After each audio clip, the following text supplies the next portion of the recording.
और राष्ट्रीय आंदोलन को तैयार करते समय अधिकांशतः लोग एक गलती हमेशा करते हैं और वो गलती है कि वो आंदोलन के हिस्से को ही ज़्यादा पढ़ते हैं। मतलब 1885 टू 1947 में कांग्रेस, उसके अधिवेशन, उसके नेता, कांग्रेस के मूवमेंट, इन्हीं को ज़्यादा फोकस किया जाता है और ये गलती बहुत भारी पड़ती है। क्यों? नमस्कार, मैं हूं अशोक पटवा और आज मैं शुरू कर रहा हूं भारतीय राष्ट्रीय आंदोलन।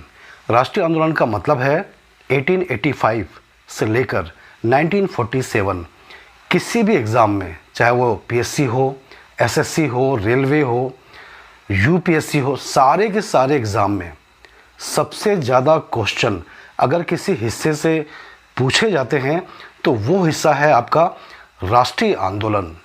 और राष्ट्रीय आंदोलन को तैयार करते समय अधिकांशतः लोग एक गलती हमेशा करते हैं और वो गलती है कि वो आंदोलन के हिस्से को ही ज़्यादा पढ़ते हैं। मतलब 1885 टू 1947 में कांग्रेस, उसके अधिवेशन, उसके नेता, कांग्रेस के मूवमेंट, इन्हीं को ज़्यादा फोकस किया जाता है और ये गलती बहुत भारी पड़ती है। क्यों?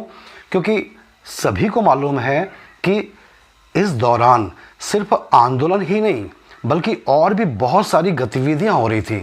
जैसे ब्रिटिश शासन के द्वारा भारत में इस समय पर बहुत सारे संवैधानिक और प्रशासनिक सुधार किए जा रहे थे।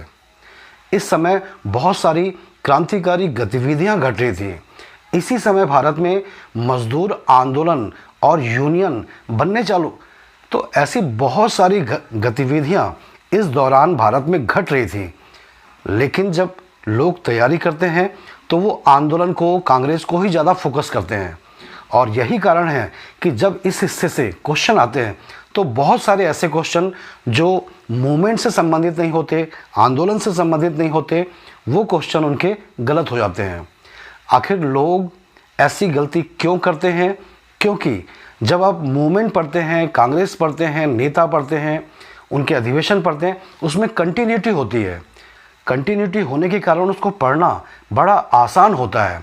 लेकिन वही दूसरी ओर हम देखें, जो अंग्रेज़ों के सुधार कार्य थे या क्रांतिकारी गतिविधियां थी या फिर और भी जो मजदूर आंदोलन, इन सब में समस्या है कि कंटिन्यूटी नहीं है। इस कारण ये थोड़े बोरिंग लगते हैं पढ़ने में भी, उसको याद करने में भी। और जब दोनों को हम याद करने की कोशिश करें, मतलब ये सारी गतिविधियां भी और नेशनल मूवमेंट भी, तो सारी बातें खिचड़ी की तरह दिमाग में घुसती हैं। कहने का मतलब कुछ भी स्पष्ट नहीं होता, जो याद होता है वो भी भूल जाते हैं। लेकिन आप निश्चिंत रहिए, आपको जिस मेथड से मैं बताने वाला हूँ, जिस अप्रोच से बताने वाला हूँ, वो अप्रोच है क्रोनोलॉजिकल अप्रोच। और पूरे मॉडर्न हिस्ट्री को, पूरे आधुनिक भारत को याद करने का सबसे अच्छा तरीका अगर कोई है तो वो क्रोनोलॉजिकल अप्रोच ही है। इसी के माध्यम से आप जो भी पढ़ेंगे, चाहे वो नेशनल मूवमेंट हो, चाहे वो क्रांतिकारी गतिविधियां हो, चाहे वो अंग्रेज़ों के सुधार कार्य हो, वो सारी की सारी बातें, वो सारे के सारे इम्पोर्टेंट पॉइंट, वो सारे इम्पोर्टेंट डेट आपके दिमाग में बिल्कुल बस जाएंगे, याद हो जाएंगी। बस आप इस अप्रोच का उपयोग करिए। मैं आपको पिछले 4 वीडियो के माध्यम से पूरे मॉडर्न हिस्ट्री को इसी अप्रोच के माध्यम से इसीलिए बता रहा हूँ ताकि आपके दिमाग में ये सारी बातें बहुत अच्छी तरह से याद हो सकें। यहाँ पर एक बात मैं आपको विशेष रूप से कहना चाहूँगा कि क्रोनोलॉजिकल अप्रोच के माध्यम से आप मॉडर्न हिस्ट्री को पढ़िएगा मत। बात समझ में आ रही है? मॉडर्न हिस्ट्री को पढ़िए जैसे सामान्य पढ़ते हैं, सभी पढ़ते हैं, वैसे ही पढ़िए। लेकिन जब उसको याद करना हो तो आप इस अप्रोच का उपयोग करके ही याद कर सकते हैं। सामान्य तरीके से अगर आप याद करने की कोशिश करेंगे, सारी बातें हौच पौच हो जाएंगी, खिचड़ी की तरह होंगी। लेकिन याद करते समय अगर आप इस क्रोनोलॉजिकल अप्रोच से याद कर रहे हैं तो मेरा दावा है कि सारी बातें, चाहे वो मूवमेंट हो, चाहे क्रांतिकारी गतिविधियां हो, चाहे वो मजदूर, सारी गतिविधियां, सारे इंपॉर्टेंट पॉइंट आपके दिमाग में बिल्कुल छप सी जाएंगे। तो आज हम आधुनिक भारत का 5वां भाग शुरू कर रहे हैं, राष्ट्रीय आंदोलन।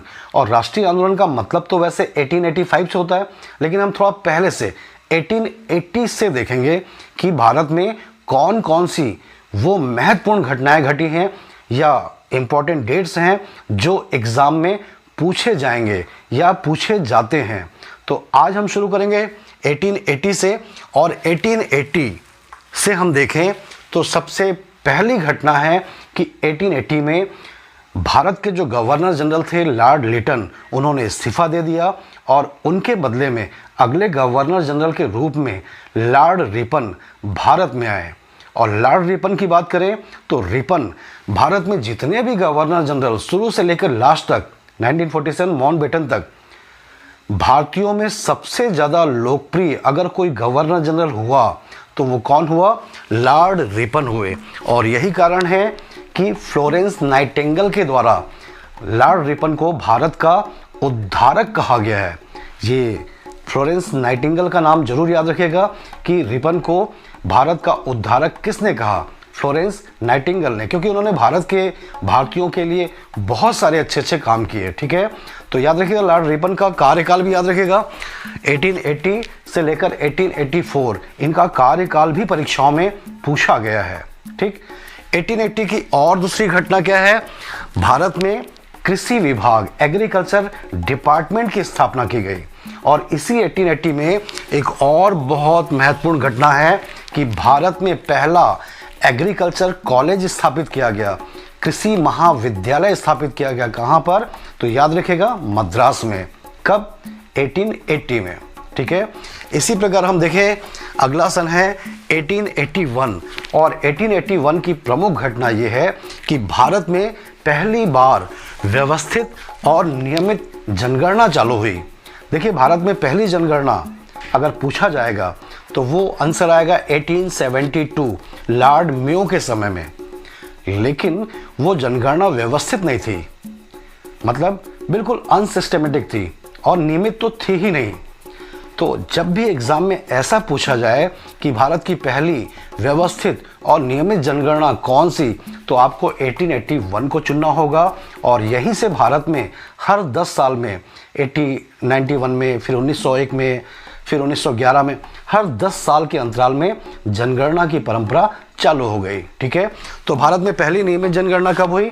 1881।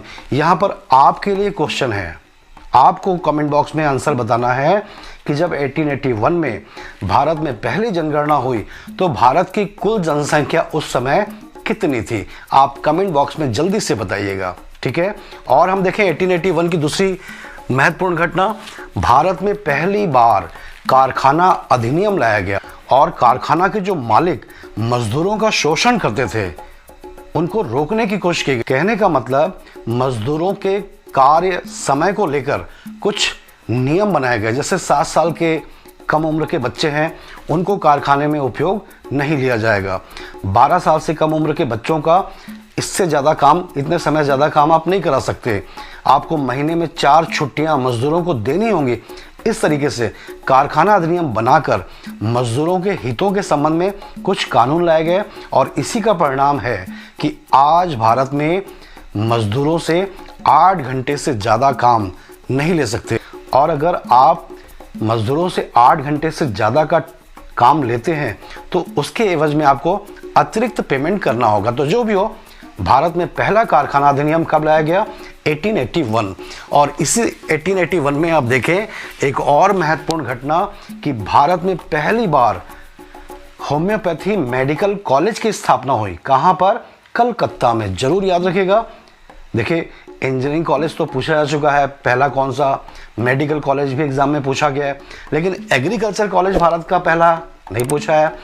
होम्योपैथी मेडिकल कॉलेज भारत में पहली बार कहाँ पर, कब, ये नहीं पूछा गया। तो आप याद रखिएगा 1881 में होम्योपैथी मेडिकल कॉलेज भारत में पहली बार कलकत्ता में स्थापित किया गया। याद रहेगा सभी को। इसी प्रकार हम देखें 1881 में ही केसरी और मराठा नाम का जो न्यूज़पेपर है वो बाल गंगाधर तिलक के द्वारा शुरू किया गया। केसरी और मराठा का प्रकाशन, याद रखिएगा, यहाँ पर अनेक बार परीक्षाओं में पूछा जा चुका है कि केसरी कौन से भाषा में, मराठा कौन से भाषा में। तो आप याद रखिएगा केसरी मराठी भाषा में और मराठा अंग्रेजी भाषा का न्यूज़पेपर था। कब से इसका प्रकाशन चालू हुआ है? 1881। कौन थे इसके संपादक? तिलक जी। याद रहेगा सभी को। इसके बाद हम देखेंगे 1882 की घटना, और 1882 में सबसे महत्वपूर्ण घटना घटी स्थानीय स्वशासन, लोकल गवर्नमेंट। हम देखते हैं भारत में स्थानीय स्वशासन का जनक किसे कहा गया है? लॉर्ड रिपन, क्योंकि इन्हीं के समय में भारत में स्थानीय स्वशासन अधिनियम लाकर हम देखते हैं कि नगर पालिका, तहसील, ग्रामीण क्षेत्रों में स्थानीय निकाय इत्यादि की स्थापना की गई। कहने का मतलब सत्ता का विकेंद्रीकरण हम देखते हैं किसके द्वारा शुरू किया गया भारत में? लॉर्ड रिपन के द्वारा। कब से शुरू किया गया? 1882 में शुरू किया गया। आपके लिए यहाँ पर एक क्वेश्चन है कि भारत में पहला नगर निगम, म्युनिसिपल कॉर्पोरेशन कहाँ पर और कब स्थापित किया गया? आप इसका आंसर कमेंट बॉक्स में जरूर बताइएगा, ठीक है। हम देख रहे हैं 1882 की घटना, तो स्थानीय स्वशासन भारत में शुरू किया गया लॉर्ड रिपन के द्वारा। और हम देखते हैं दूसरी घटना कि पंजाब विश्वविद्यालय की स्थापना भी 1882 में ही की गई। और हम देखें 1882 में क्या हुआ? हंटर आयोग का गठन किया गया। और हंटर आयोग का संबंध किससे है? तो याद रखिएगा भारत में 2 हंटर आयोग बने हैं। एक हंटर आयोग लॉर्ड रिपन के समय में, और दूसरा हंटर आयोग याद रखिएगा जालियांवाला बाग हत्याकांड की जांच के लिए बना था।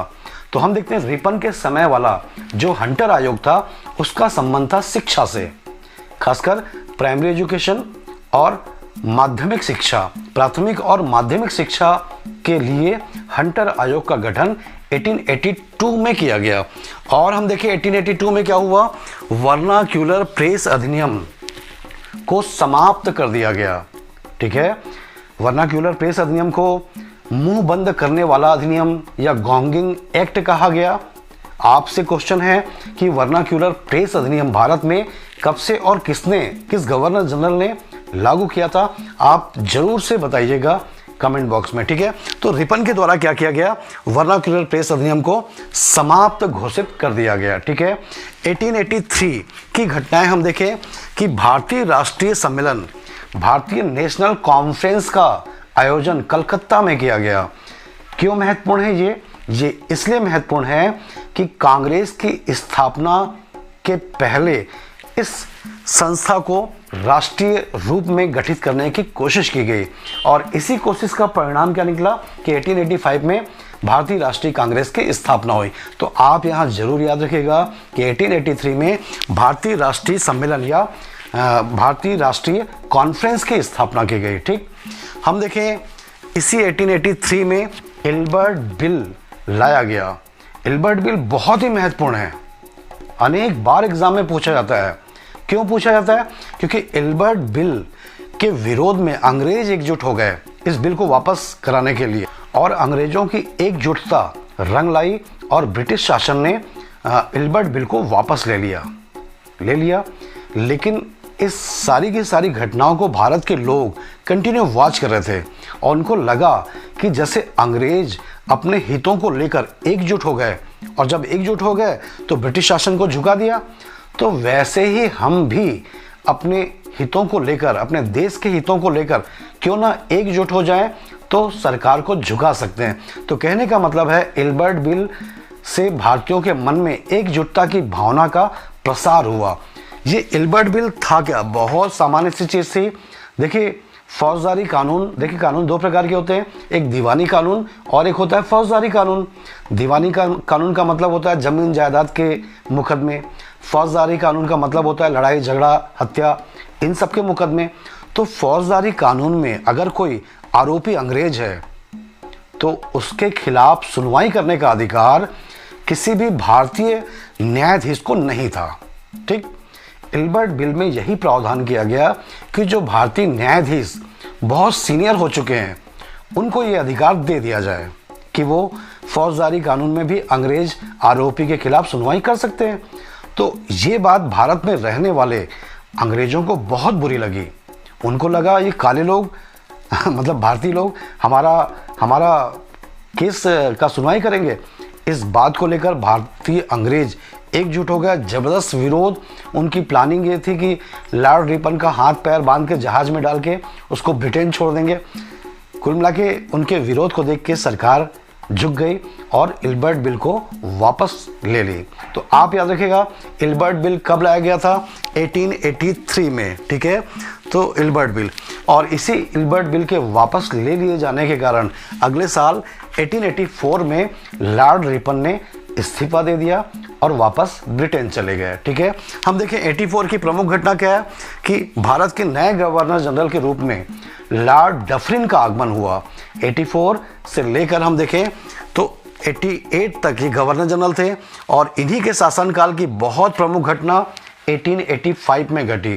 कौन सी घटना? भारतीय राष्ट्रीय कांग्रेस की स्थापना हुई।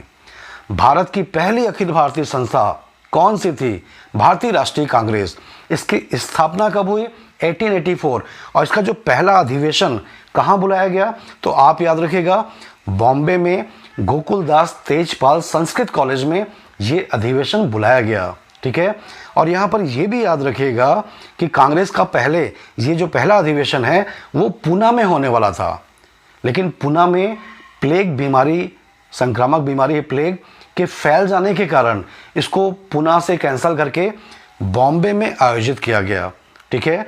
और इसके अध्यक्ष किसको बनाया गया? WC बनर्जी।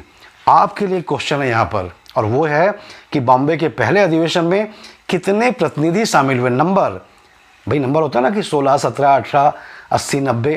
तो ये नंबर आपको कमेंट बॉक्स में बताना है कि बॉम्बे अधिवेशन, प्रथम अधिवेशन में कांग्रेस में कितने प्रतिनिधि सम्मिलित हुए थे, कमेंट बॉक्स में बताइएगा, ठीक है। तो 1885 की प्रमुख घटना है कांग्रेस का गठन किया गया पहली राष्ट्रीय संस्था के रूप में, और इसी 1885 में आप देख रहे हैं तीसरा बर्मा युद्ध लड़ा गया, और तीसरे बर्मा युद्ध के माध्यम से पूरे बर्मा के ऊपर, पूरे म्यांमार के ऊपर अंग्रेजों का अधिकार हो गया। पूरा बर्मा अंग्रेजों के अधीन हो गया, ठीक है। हम देखें अगला वर्ष है 1886, और 1886 की प्रमुख घटना है कि स्वामी विवेकानंद जी के गुरु रामकृष्ण परमहंस का निधन हो गया। लिखा हुआ भी है, आप भी याद रखिएगा।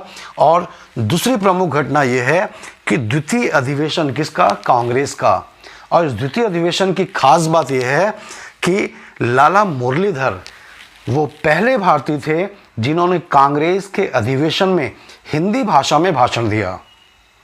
बहुत जरूरी याद रखिएगा कि कांग्रेस के मंच से पहली बार हिंदी भाषा में भाषण देने वाला व्यक्ति कौन था? लाला मुरलीधर, ये नाम लिख दिया हूँ। और दूसरा अधिवेशन कहाँ पे बुलाया गया? कलकत्ता में बुलाया गया, ठीक है। कब बुलाया गया? 1886 में बुलाया गया। आपके लिए क्वेश्चन है कि इस दूसरे अधिवेशन का, कलकत्ता अधिवेशन का, उस समय अध्यक्ष किसको बनाया गया? आप कमेंट बॉक्स में जरूर बताइएगा, ठीक है। तो ये घटनाएं घट रही हैं 1886 की कि लाला मुरलीधर के द्वारा पहली बार हिंदी में भाषण दिया गया। अगला वर्ष हम देखें 1887, और 1887 हम देखते हैं रानी विक्टोरिया के शासनकाल के पूरे 50 वर्ष हो रहे थे, ठीक है। तो 50 वर्ष होने की खुशी में पूरे भारत में स्वर्ण जयंती मनाई गई। 50 वर्ष का शासनकाल याद करिएगा, बल्कि क्वेश्चन यहाँ नोट कर लीजिएगा कि विक्टोरिया का शासन काल कब से चालू हुआ था? 1837 में, ठीक है। तो यहाँ पर क्वेश्चन ये है मेरा कि विक्टोरिया रानी जब बनी 1837 में, उसी समय भारत में एक राजा भी राज्याभिषेक हुआ था। तो 1837 में रानी विक्टोरिया के साथ भारत के किस राजा का राज्याभिषेक हुआ? वैसे मैं पिछली वीडियो में इसको बता चुका हूँ, लेकिन फिर भी आप कमेंट बॉक्स में इसका आंसर जरूर लिखिएगा, क्योंकि ये क्वेश्चन भविष्य में जरूर पूछा जाएगा। तो खैर 1887 में स्वर्ण जयंती मनाई गई, और इसी स्वर्ण जयंती की याद में विक्टोरिया टर्मिनस नाम के स्टेशन का उद्घाटन किया गया। विक्टोरिया टर्मिनस उसका शुरुआती नाम था, बाद में उसका नाम थोड़ा सा बड़ा कर दिया गया, बॉम्बे वीटी कर दिया गया। फिर आगे चलकर वर्तमान समय में इसको बॉम्बे वीटी नहीं कहके क्या कहते हैं? CST, छत्रपति शिवाजी टर्मिनस कहा जाता है। और यहाँ पर यह भी याद रखिएगा कि भारत के रेलवे स्टेशन में जितने भी हैं उनमें सबसे ज़्यादा व्यस्त रेलवे स्टेशन कौन सा है? CST। और इसको जनता के लिए, आम जनता के लिए कब ओपन किया गया? तो याद रखिएगा 1887 में इसको जब स्वर्ण जयंती मनाया गया तो उसी याद में इसका उद्घाटन किया गया था। याद रहेगा सभी को। सीएसटी के बारे में। इसी प्रकार हम देखें 1887 में ही इलाहाबाद विश्वविद्यालय की स्थापना की गई। इलाहाबाद विश्वविद्यालय को बहुत जल्दी पूर्व का ऑक्सफोर्ड कहा जाने लगा। क्यों? क्योंकि यहाँ के बहुत सारे स्टूडेंट आईसीएस की परीक्षा, इंडियन सिविल सर्विसेज की परीक्षा उत्तीर्ण करते थे और कलेक्टर बनते थे, आज़ादी के पहले भी, आज़ादी के बाद भी। लेकिन अब शायद अब नहीं कहा जाता। ठीक है, वो क्यों है वो आप जानिए। बहरहाल इलाहाबाद विश्वविद्यालय की स्थापना कब हुई थी? 1887 में की गई। और 1887 में क्या हुआ? देव समाज की स्थापना की गई। किसके द्वारा? किसके द्वारा ये आप बताइएगा कमेंट बॉक्स में। देव समाज की स्थापना कब हुई थी? 87 में। किसके द्वारा? चलिए मैं ही बता देता हूँ, शिव नारायण अग्निहोत्री के द्वारा। ठीक है, अगला वर्ष है हमारा 1888 और 1888 में कर्नल बेग के द्वारा, देखिएगा लिखा होगा यूनाइटेड इंडिया पैट्रियाटिक एसोसिएशन का गठन करवाया गया। किस लिए भाई? कांग्रेस की स्थापना हो गई थी और देश में नेशनल मूवमेंट शुरू हो गया था। तो कांग्रेस का विरोध करने के लिए कुछ भारतीयों को ही जोड़कर एक नई संस्था बनाई गई और वो संस्था कौन सी थी? United India patriotic association. और इस एसोसिएशन का उद्देश्य ही था कि कांग्रेस का विरोध करना। आखिर किन भारतीयों ने इसको सहयोग किया था? तो याद रखिएगा, बनारस के राजा ने इसको सहयोग किया था और सर सैयद अहमद खान ये भी इसके सहयोगी थे। तो इन दोनों भारतीयों के द्वारा इस संस्था की स्थापना किसके द्वारा करवाई गई? कर्नल बेग के द्वारा। कब करवाई गई है? 1888 में करवाई गई। ठीक है, और इसी प्रकार देखिएगा 1888 में जॉर्ज यूल, ठीक है, कांग्रेस के चौथे अधिवेशन के अध्यक्ष बने। ये पहले विदेशी हैं जो कांग्रेस के अध्यक्ष बने। कौन? George Yule. ठीक है, तो आप यहाँ पे बहुत अच्छे से याद रखिएगा कि पहला विदेशी जो कांग्रेस अधिवेशन की अध्यक्षता किया वो कौन था? George Yule. आपसे क्वेश्चन ये है कि ये चौथा अधिवेशन आखिर हुआ कहाँ था? भाई चौथा मतलब 85 प्लस 4 89 में हुआ होगा, लेकिन हुआ कहाँ था वो आप कमेंट बॉक्स में ज़रूर बताइएगा कि जॉर्ज यूल किस जगह पे कांग्रेस अधिवेशन की अध्यक्षता किए थे। ठीक है, कमेंट बॉक्स में बताइएगा। और अगला वर्ष हम देखें 1889। तो 1889 की जब बात करें तो तीन बड़े बड़े महापुरुषों का जन्म हुआ। कौन तीन महापुरुष? एक तो जमनालाल बजाज इंडस्ट्री का नाम सुना होगा आपने, और एक खुदीराम बोस जो कि भारत के बहुत कम उम्र में अपने प्राण को न्यौछावर शहादत देने वाले क्रांतिकारी थे। इनका जन्म भी 1889 में हुआ। और पंडित नेहरू जी, हमारे भारत के पहले प्राइम मिनिस्टर, का जन्म भी 1889 में हुआ। तीन महापुरुषों का जन्म एक ही वर्ष, कौन सा वर्ष? 1889 में हुआ। और दूसरी चीज़ आप देखें 1889 में क्या हुआ? गोखले जी, गोपाल कृष्ण गोखले जी। गोपाल कृष्ण गोखले कौन? जो गांधी जी के राजनीतिक गुरु जी थे, उनका कांग्रेस में प्रवेश हुआ। और 1889 में ही तिलक जी का भी कांग्रेस में प्रवेश हुआ। आप बहुत अच्छे से याद रखिएगा, तिलक जी कांग्रेस में कब शामिल हुए? 1889। और गोपाल कृष्ण गोखले भी 1889 में ही कांग्रेस में शामिल हुए थे। और ये दोनों एक दूसरे के विरोधी थे। मतलब गोखले उदारवादी नेता, तो तिलक जी उग्रवादी नेता, और दोनों एक दूसरे के एंटी थे। ठीक है, तो बहरहाल ये याद रखिएगा 1889 दोनों का। और एक और महत्वपूर्ण, ये अहमदिया आंदोलन की शुरुआत गुरदासपुर पंजाब से हुई। कब हुई? 1889 में ही हुई। ठीक है, और इसके जो प्रवर्तक थे, अहमदिया आंदोलन के प्रवर्तक, उनकी खास बात ये थी कि उन्होंने अपने आप को पैगंबर मोहम्मद साहब और कृष्ण भगवान दोनों का अवतार डिक्लेयर कर दिया था। ठीक है, मतलब मोहम्मद साहब के भी अवतार थे और कृष्ण भगवान के भी अवतार थे। कौन थे वो? अहमदिया आंदोलन के प्रवर्तक कौन थे वो आप बताइएगा कमेंट बॉक्स में कि किसने स्टार्ट किया अहमदिया आंदोलन। आप यहाँ याद रखिएगा 1889 गुरदासपुर पंजाब से शुरू हुआ था ये अहमदिया आंदोलन। ठीक है, और इसी प्रकार हम देखें कि 1890, यहाँ मैं भूल गया था बाद में जोड़ा हूँ, 1890, और ये दिन है 10 जून। आप नोट कर लीजिएगा 1890 10 जून। ये वही डेट है, ये वही सन है जब भारत में संडे को छुट्टी देने का रिवाज चालू हुआ। ठीक है, हम देखते हैं ना कि हर संडे छुट्टी होती है, सरकारी कार्यालय की, स्कूलों की, सभी जगह संडे को छुट्टी होती है भारत में। तो ये संडे को छुट्टी देने का रिवाज कब से चालू हुआ है? तो याद रखिएगा 10 जून 1890 से हुआ है। ये आप यहाँ पे हौच-पच हो गया, आप ज़रूर नोट कर लीजिएगा ऐसा क्यों किया गया। तो हमको मालूम है कि अंग्रेज क्रिश्चियन थे और क्रिश्चियन लोगों में संडे के दिन चर्च जाना एक प्रकार से अनिवार्य होता है। तो अंग्रेज अपनी अनिवार्यता को देखते हुए क्या किए कि संडे को ही छुट्टी डिक्लेयर कर दिए। कब से? 10 जून 1890 से। आप जरूर याद रखिएगा। 1891 की बात करें तो भारत में दूसरा फैक्ट्री अधिनियम लाया गया और मजदूरों के काम करने के समय को और ज़्यादा कंट्रोल किया गया। मतलब कारखाना के मालिकों को थोड़ी सी रियायत देने को कहा गया मजदूरों को। द्वितीय फैक्ट्री एक्ट 1891 और 1891 में ही दूसरी घटना हुई कि भारत की दूसरी जनगणना संपन्न हुई। पहली 81 में और दूसरी 91 में। ठीक है, और हम देखें इसी 1891 की और बातें कि एज ऑफ कंसेंट भारत में लागू किया गया। ये कानून है एक प्रकार का, और इस कानून के द्वारा 12 साल से कम उम्र की बालिका का विवाह करने पर प्रतिबंध लगा दिया गया। आपको यहाँ ये बताना है कि ये एज ऑफ कंसेंट कानून बनाने में किस भारतीय की बहुत बड़ी भूमिका थी। यही कहें कि उसी भारतीय के कारण ये एज ऑफ कंसेंट भारत में लागू किया गया। आप कमेंट बॉक्स में जरूर बताइएगा, और लगे हाथ ये भी बता दीजिएगा कि कौन सा भारत का बड़ा नेता इस एज ऑफ कंसेंट का विरोध भी किया था कि नहीं, ये भारत में लागू नहीं होना चाहिए। तो दोनों नाम बताइएगा कि जिस भारतीय की प्रेरणा से ये कानून बनाया गया और किस भारतीय ने एज ऑफ कंसेंट का विरोध किया। कब की बात है ये? 1891। ठीक है, और 1891 में ही हम देखते हैं डॉक्टर अंबेडकर जी का जन्म हुआ 14 अप्रैल 1891 में।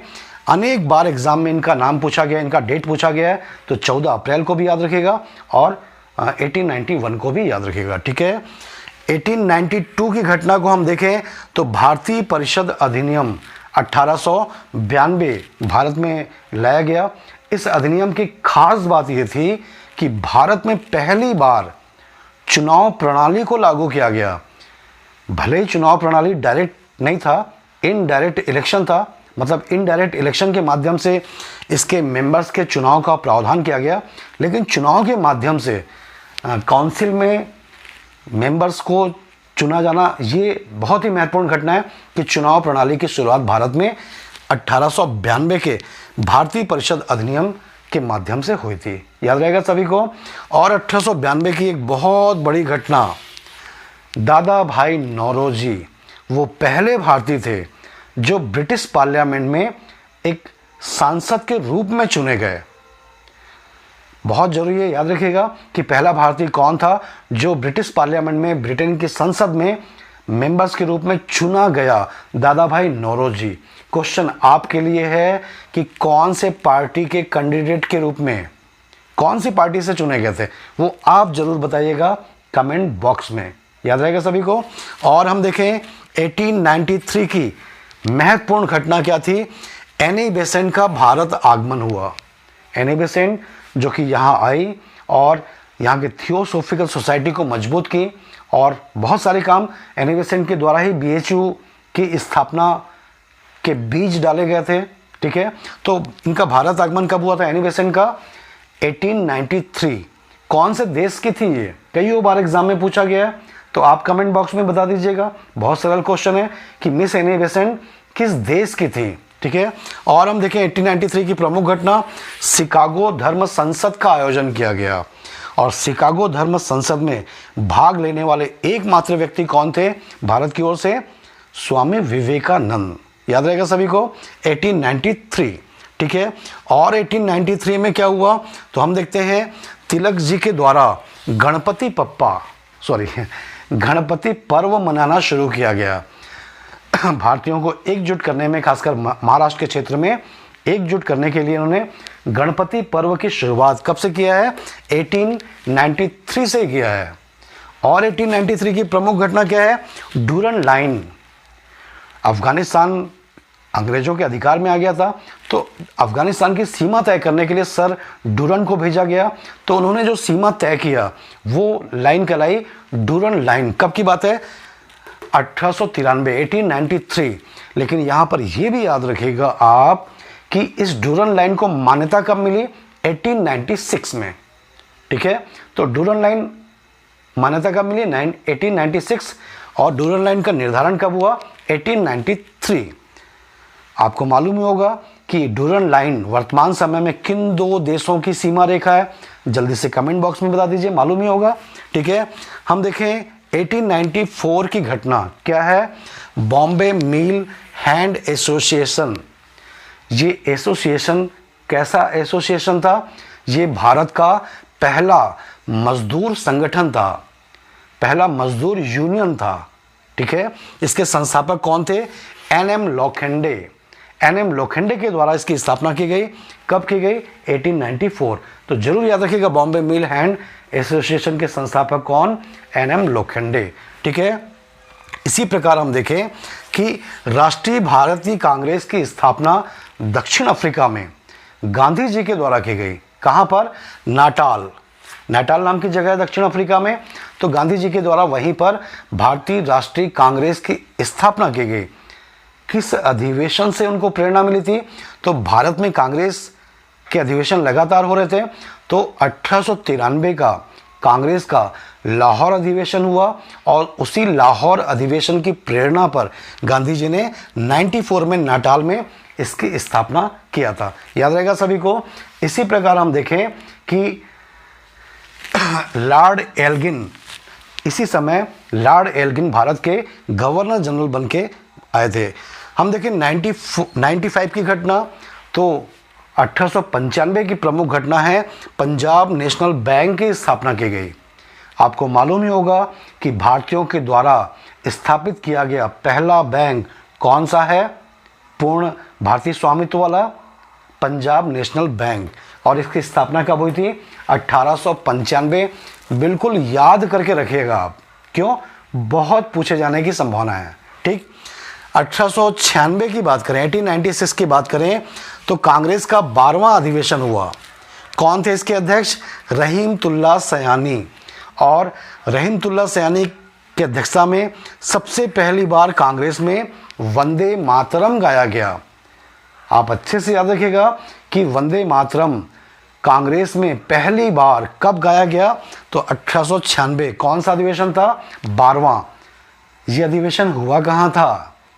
ये आपको कमेंट बॉक्स में बताना है कि 12वां अधिवेशन जिसमें पहली बार वंदे मातरम गाया गया, जिसकी अध्यक्षता रहीमतुल्लाह सयानी ने किया, ये 12वां अधिवेशन किस जगह पे हुआ था? कमेंट बॉक्स में बताइएगा ताकि आपको ये भी बात याद हो सके। ठीक है, और हम देखें इसी 1896 की प्रमुख बात, रामकृष्ण मिशन की स्थापना की गई। स्वामी विवेकानंद जी के द्वारा अपने गुरु जी रामकृष्ण परमहंस की याद में रामकृष्ण मिशन शुरू किया गया।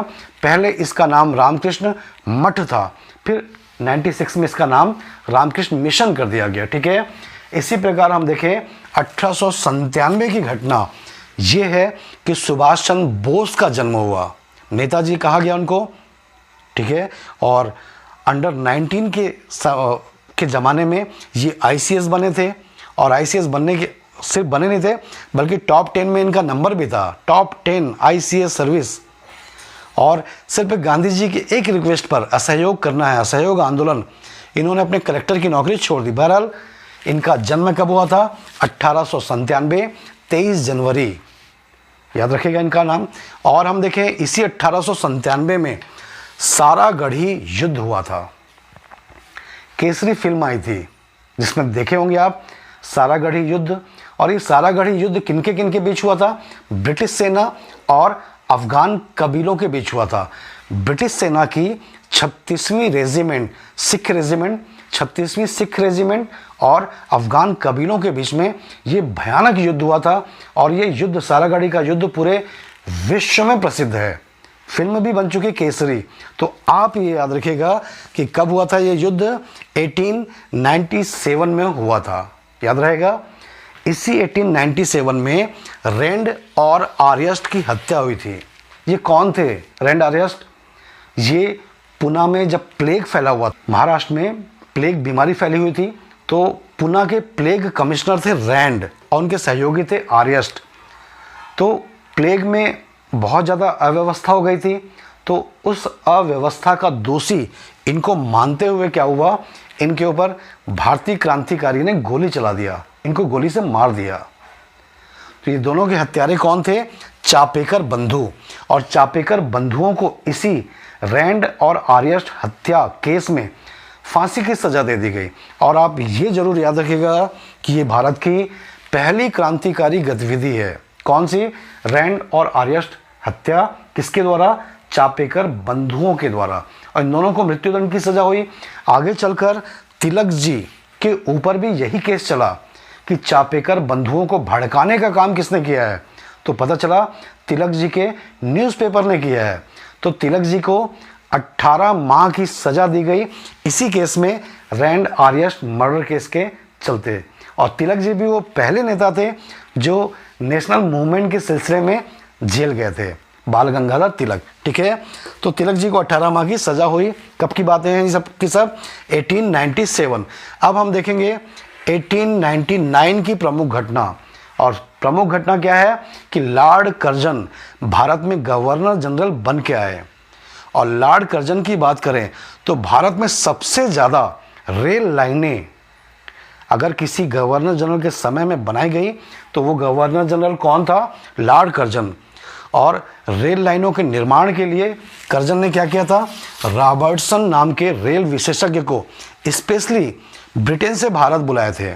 और इसी रॉबर्टसन के सहयोग से भारत में बहुत सारी रेल लाइनों का निर्माण इसी लॉर्ड कर्जन के शासनकाल में हुआ था। ठीक है, और इसी और हम आगे देखें कि 1900 में 1900 में क्या हुआ? कादम्बनी गांगुली, इस नाम को आप अच्छे से याद कर लीजिएगा। क्यों? क्योंकि कांग्रेस के अधिवेशन में वो पहली भारतीय महिला कौन थी जिसने भाषण दिया था? तो पहली भारतीय महिला कौन थी? कादम्बिनी गांगुली। ठीक है, अब ये 1900 का कांग्रेस का अधिवेशन कहाँ पर हुआ था, इसके अध्यक्ष कौन थे, ये दोनों का आंसर आपको कमेंट बॉक्स में आपको बताना है। सारी चीज़ें मैं ही बता दूंगा, तो आप क्या बताएंगे?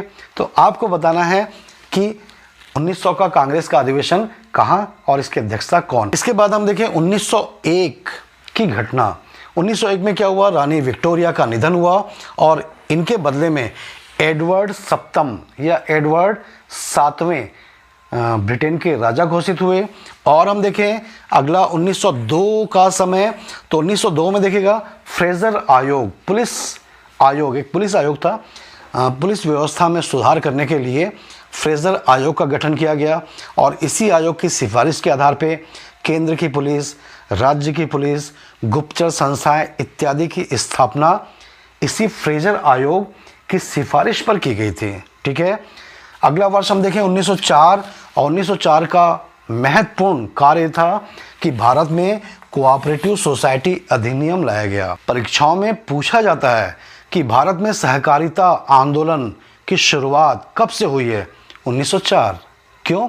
क्योंकि सहकारिता अधिनियम भारत में पहली बार 1904 में ही लाया गया। तो याद रखिएगा कोऑपरेटिव एक्ट कब से लाया गया है? 1904।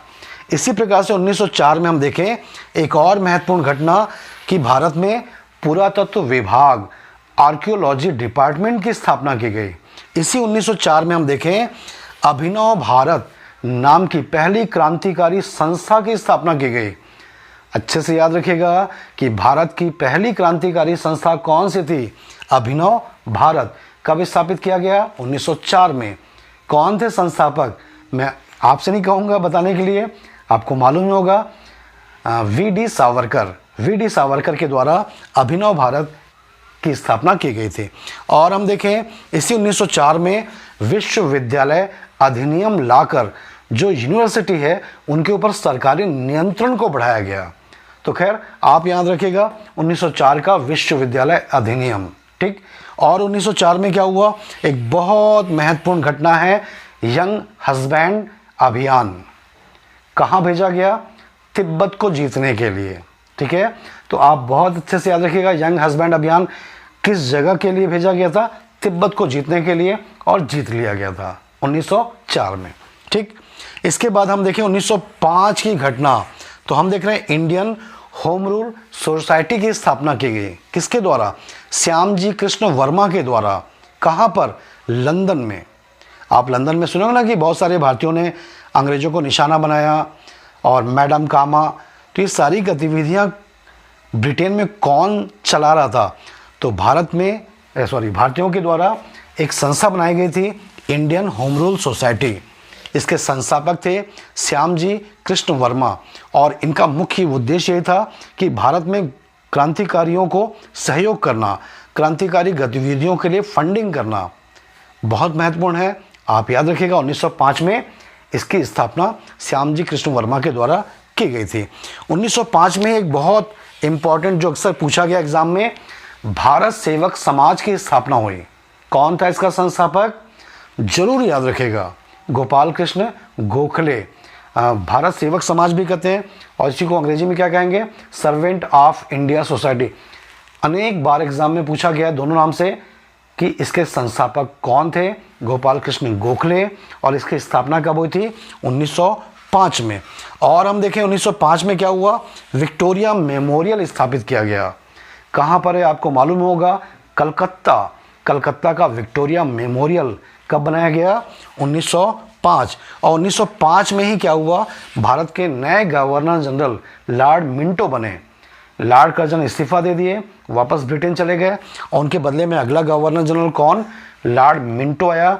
इसका शासनकाल क्या था? 1905 से 1910 के बीच। और हम देखें 1906 की घटना। 1906 की प्रमुख घटना यह है कि कांग्रेस का कलकत्ता अधिवेशन बुलाया गया, और इस अधिवेशन की खास बात यह है कि इसी अधिवेशन में पहली बार स्वशासन की मांग की गई। स्वशासन की मांग किस अधिवेशन में की गई? कलकत्ता अधिवेशन। कब हुआ था? 1906 में। आपके लिए फिर से क्वेश्चन है कि 1906 के कलकत्ता अधिवेशन का अध्यक्ष कौन था जिसने स्वशासन की मांग पहली बार सामने रखा? आंसर आप कमेंट बॉक्स में जरूर बताइएगा।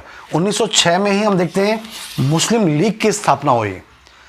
मुस्लिम लीग की स्थापना 1906 में कहाँ पर? ढाका में। ठीक है। और 1906 में एक बहुत ही महत्वपूर्ण घटना कि भारतीय मानक समय तय किया गया।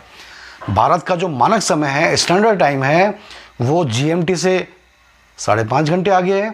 तो ये 5.5 घंटे आगे भारत का मानक समय नैनी इलाहाबाद से, ये सब कुछ कब से तय हुआ है? आप ज़रूर याद करके रखिएगा कि ये सारी बातें 1906 से तय की गई हैं। ठीक है। और हम देखें 1907 की प्रमुख घटना, अनुशीलन समिति की स्थापना की गई। ठीक है। अभिनव भारत की तरह अनुशीलन समिति भी क्रांतिकारी संस्था थी, और इस संस्था के 2 संस्थापकों का नाम बताऊंगा।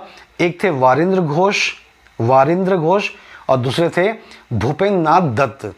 आपको कमेंट बॉक्स में बताना है कि ये दोनों किसके भाई थे, क्योंकि जस्ट अपोजिट थे। तो वारिंद्र घोष और भूपेंद्र नाथ दत्त के द्वारा अनुशीलन समिति की स्थापना 1907 में क्रांतिकारी संस्था के रूप में की गई। इनके भाइयों का नाम आपको जरूर बताना है कमेंट बॉक्स में। 1907 की और घटना देखें हैं तो miss Annie Besant theosophical society की अध्यक्षा बनी। ये थियोसॉफिकल सोसाइटी का मुख्य कार्य क्या था? तो मैं आपको बता दूं, कहीं लिखा हुआ नहीं मिलेगा कि थियोसॉफिकल सोसाइटी का मुख्य उद्देश्य था कि जो भारत के प्राचीन धर्म हैं, हिंदू धर्म, जैन धर्म, बौद्ध धर्म, तो इन सब की प्राचीनता, इनके वैभव को उजागर करना, खोज करना। तो खैर 1907 में पहली बार miss Annie Besant theosophical society की अध्यक्षा बनी। ये जरूर से याद रखिएगा। ठीक है। और 1907 में ही एक बहुत बड़ी घटना कि टाटा स्टील की स्थापना की गई। टाटा स्टील की स्थापना कब हुई है? 1907। 1908 की घटना की हम बात करें तो इसी 1908 के वर्ष में खुदीराम बोस को मृत्युदंड की सजा दी गई। खुदीराम बोस, मुजफ्फरपुर किंग्सफोर्ड के बग्घी के ऊपर, गाड़ी के ऊपर बम फेंका गया। दुर्भाग्य से उस समय किंग्सफोर्ड उस गाड़ी में नहीं था, कुछ लेडीज़ मारी गई थी।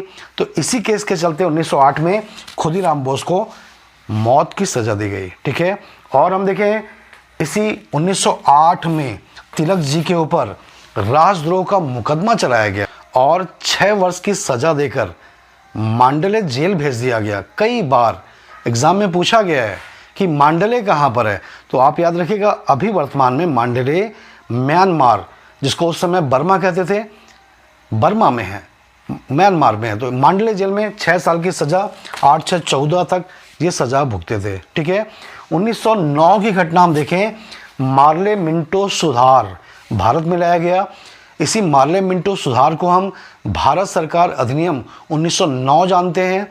और इस अधिनियम के 2 प्रमुख बातें आपको जरूर याद रखनी होंगी। पहली बात ये कि भारत में पहली बार सांप्रदायिक निर्वाचन प्रणाली शुरू किया गया, कम्युनल इलेक्शन सिस्टम लागू किया गया। और ये जो सिस्टम है इसका सबसे पहले किस धर्म को फ़ायदा दिया गया? मुस्लिम धर्म को। हम ये कह सकते हैं इनडायरेक्ट रूप में कि भारत और पाकिस्तान, मतलब भारत के बंटवारे का बीजारोपण या शुरुआत करें कौन से अधिनियम को माना गया है? मार्ले मिंटो सुधार या भारत सरकार अधिनियम 1909। यहीं से बंटवारे का बीज बो दिया गया अंग्रेजों के द्वारा। तो ये पहली चीज़ आपको याद रखनी है। और दूसरी चीज़ जो याद रखनी है कि मार्ले मिंटो अधिनियम के द्वारा ही या 1909 के अधिनियम के द्वारा ही गवर्नर जनरल की कार्यकारिणी में पहली बार किसी भारतीय को लिया गया। तो पहला भारतीय जो गवर्नर जनरल की कार्यकारिणी में लिया गया वो कौन था? SP सिन्हा। जरूर याद रखिएगा, सत्येंद्र प्रसाद सिन्हा का नाम कि पहले व्यक्ति थे, पहले भारतीय थे। 1909 में ही हम देखते हैं मदन लाल धिंगरा, इनका नाम आता है। और क्यों आता है? क्योंकि इन्होंने लंदन में कर्जन वायली की हत्या कर दिया, गोली मारकर इन्होंने हत्या कर दिया। किसके द्वारा? मदन लाल धिंगरा। एक और भारतीय का नाम फेमस है ऊधम सिंह, उसका आगे देखेंगे। बहरहाल मदन लाल धिंगरा। और इसी 1909 की बात करें तो गांधी जी के द्वारा हिंद स्वराज नाम की पुस्तक लिखी गई 1909 में। तो ये बहुत सारी घटनाएं थी, कब से कब तक? 1880 से लेकर 1909। इन सारी घटनाओं को आप इसी अप्रोच के माध्यम से पढ़िएगा, आपके दिल और दिमाग में छप जाएंगी। आपको ये वीडियो आपके एग्ज़ाम के लिए उपयोगी लगा हो या फिर यूज़फुल लगा हो तो वीडियो को लाइक ज़रूर करिएगा, चैनल को सब्सक्राइब ज़रूर करिएगा। आपने समय दिया इसके लिए बहुत बहुत धन्यवाद।